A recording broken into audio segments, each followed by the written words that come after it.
వెళ్ళిపోతుందంటే ప్రియులరా, ప్రాముఖ్యంగా యవనస్తులండి ఎంత భయంకరమైన పరిస్థితుల్లోకి వెళ్ళిపోయారంటే, చాలా మంది యవన తమ్ముళ్ళు కానీ యవన చెల్లెలు కానీ చాలా భయంకరమైన స్థితిలోకి వెళ్ళిపోయారండి.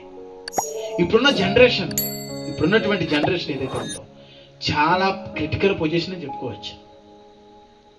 చాలా భయంకరంగా లోకమే ధ్యేయంగా లోకాన్ని ప్రేమించి లోకంతో స్నేహించి ఈ లోకంతో సహవాసం చేస్తున్నారు. ఈరోజు కొంతమందిని చూస్తూ ఉంటుంటే వాళ్ళని చూసినప్పుడు నాకు అనిపిస్తుంది ఏంటంటే, వీరే గనక దేవుని యందు భయభక్తులు ఉంటే ఇలా ఉండరు కదా.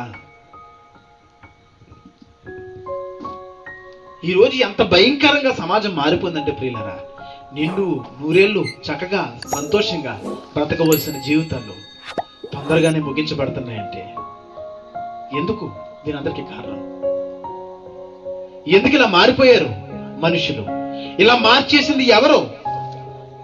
ఇలా మారవడానికి మనిషి వెనక ముండి నడిపిస్తున్నది ఎవరంటే, ఇదిగో సాతాను గుడ్డితనం కలగజేశాడండి. గుడ్డితనం కలగజేశాడు. కాబట్టి అటువంటి గుడ్డితనం నుంచి మనందరం విడిపించబడి దేవుడు అంటున్నాడు, నేను నీకు తోడుగా ఉన్నాను విడిపించడానికి. ఒకప్పుడు మోసం చేశాడు యాకోబు, కానీ దేవుడు యాకోబుని మార్చేశాడండి. యాకోబుని మార్చేశాడు, దేవుని కొరకు సాక్షిగా మార్చేశాడు. మనం కూడా దేవుని కొరకు సాక్షిగా మారిపోవాలి. దేవుని సంకల్పాన్ని నెరవేర్చే వారిగా మారిపోవాలి. అలాగే ఎప్పుడైతే మనం మారిపోతామో ఆ పరలోకమందు తండ్రి నిన్ను చేయి విడిచిపెట్టడు.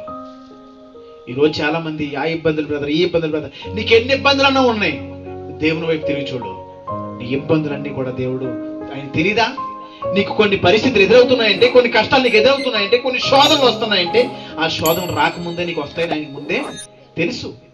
కానీ ఎందుకు అనుమతిస్తున్నాడు చెప్పనా? నువ్వు దేవుని మీద ఆయన మాట వింటావో, ఆయన యొద్దకు వస్తావో రావో. ఆయన యొద్దకు వస్తే దేవుడు తప్పకుండా ఆయన్ని ఎడలా కలిగి ఉండే కార్యాలు జరిగిస్తాడు అనేది దేవుడు చెప్తున్నటువంటి వాస్తవం ప్రియులారా. కాబట్టి ఈ మాటలు వింటున్న సహోదరులు, నువ్వు ఎక్కడుండి ఈ మాటలు విన్నా నువ్వు దేవునికి సాక్షిగా ఉండాలనేదే దేవుని యొక్క సంకల్పం. దేవుని చిత్తాన్ని చేయాలనేదే దేవుని యొక్క మహా సంకల్పం.